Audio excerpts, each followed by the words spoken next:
राज है। प्रत्येक मनुष्य को अगर गुलाम बना रखना है तो उसके भीतर का गीत मत जगने देना, क्योंकि जिसके भीतर का गीत मुक्त हुआ उसके प्राण मुक्त हुए। जिसके भीतर गीत के पंख लगे, उसकी आत्मा को पंख लगे, फिर तुम उसे सोने के पिंजरों में भी बंद करना चाहो तो वो बंद नहीं होगा। तुम उसे बंद ना कर सकोगे। मार सकते हो, मिटा सकते हो, मगर गुलाम ना कर सकोगे। जिसके भीतर का आनंद मुक्त हो गया उसके भीतर मोक्ष का फल लग गया। अब तुम क्या उसे गुलाम करोगे? तो अगर आदमी को गुलाम करना हो तो पहली बात ध्यान में रखनी जरूरी है, उसे कभी आनंदित मत होने देना। सिर्फ दुखी आदमी ही गुलाम हो सकता है। इसलिए आदमी को दुखी बनाए रखो। सब आयोजन करो कि आदमी दुखी रहे, पीड़ित रहे, परेशान रहे। उलझा रहेगा परेशानियों में तो गुलाम रहेगा, दयनीय रहेगा, दीन रहेगा। उलझा रहेगा चिंताओं में तो उसकी बुद्धि पर कभी निखार ना आएगा। कभी उसकी बुद्धि युवा ना होगी, कभी उसकी बुद्धि पर धार ना आएगी, बोथली होगी बुद्धि। दुख में आदमी की बुद्धि बोथली हो जाती, जैसे कि तलवार जंग खा जाए, सब्जी भी ना कटे उससे। ऐसी तुम्हारी बुद्धि पर जंग मार दी गई है, बड़ी तरकीब से मारी गई है, बड़ी कुशलता से मारी गई।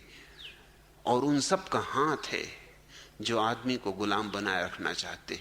उसमें राजनेता सम्मिलित हैं, फिर चाहे वे राजा रहे हों, महाराजा रहे हों, और चाहे आजकल के राजनेता हों, कुछ फर्क नहीं पड़ता। राजनीति के दांव पेंच वही के वही है। राजशाही रहे, लोकतंत्र रहे, समाजवाद रहे, साम्यवाद रहे, कुछ भेद नहीं पड़ता।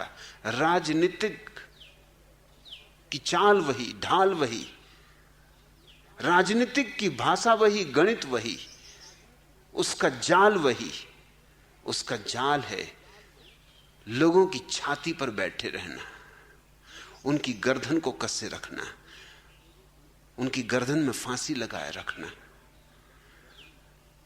लोग अगर प्रसन्न हों, आनंदित हों, नाचें, गाएं, मुक्त हो जाएंगे।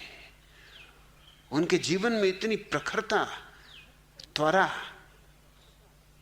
और ऐसी चमक आ जाएगी कि तुम क्या उन्हें गुलाम करोगे? जरा सोचो तो। मेरे सन्यासी किसी राजनेता के पीछे चल सकते? असंभव।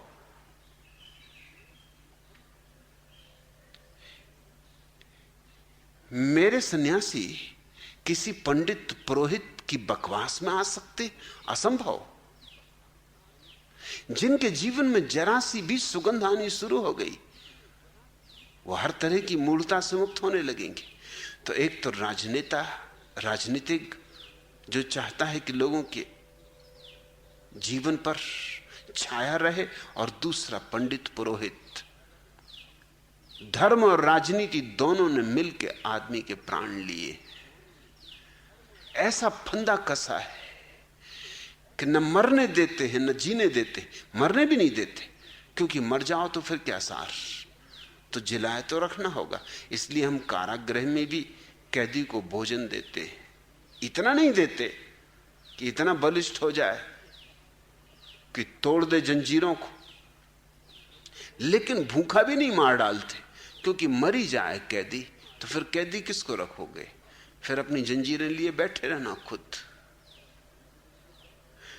जिलाते हैं उसे, न मरने देते हैं न जीने देते।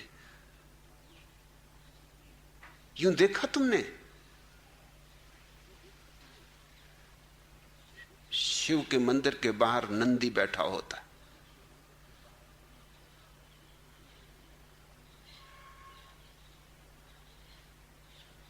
शिव के नाम पर लोग हर गांव में नंदी छोड़ देते, लेकिन शिव के मंदिर के सामने बैठे हुए नंदी में या शिव पर छोड़े गए नंदी में और साधारण बैल में तुमने कभी हिसाब लगाया कितना फर्क है? होना तो नहीं चाहिए था, दोनों में कोई फर्क नहीं होना चाहिए था। सांड में और बैल में क्या फर्क होना चाहिए था? कुछ भी नहीं होना चाहिए था। लेकिन कहां बैल और कहां सांड, कहां सांड की मस्ती, उसकी चाल, उसका प्रसाद, कहां सांड की शान, और कहां बेचारा दीनहीन बैल। बैलगाड़ी में जोता है, कोल्हू में जोता है, जहां चाहो वहां जोतो। जरा सांड को भी जोड़ के देखा कभी कोल्हू पर?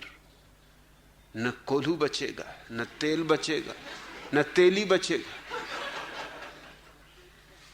कभी बैलगाड़ी में सांड को जोड़ के गए तीर्थ यात्रा को?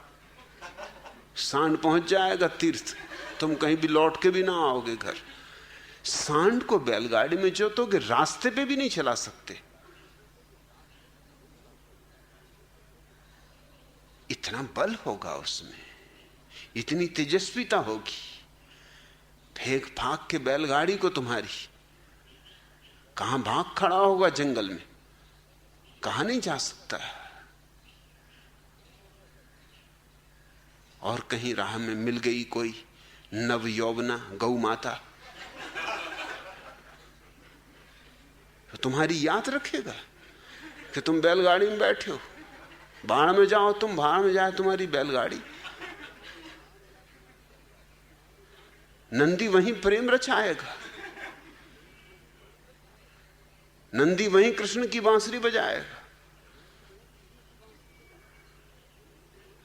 लेकिन बैल बेचारा गाड़ी में जुता है, ढोए चलता है बोझ।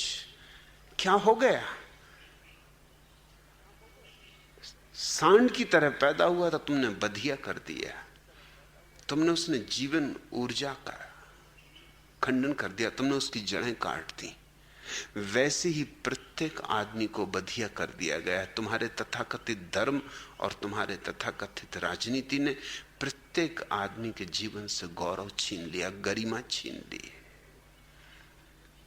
घसीट सकता है, नाच नहीं सकता, बस घसीटने योग्य जिंदा छोड़ा है। सरक सकता है जमीन पर कीड़े मकोड़ों की तरह, आकाश में उड़ नहीं सकता पक्षियों की तरह, दूर दिगंत की यात्रा पर नहीं जा सकता। घुटने झुका के प्रार्थना कर सकता है,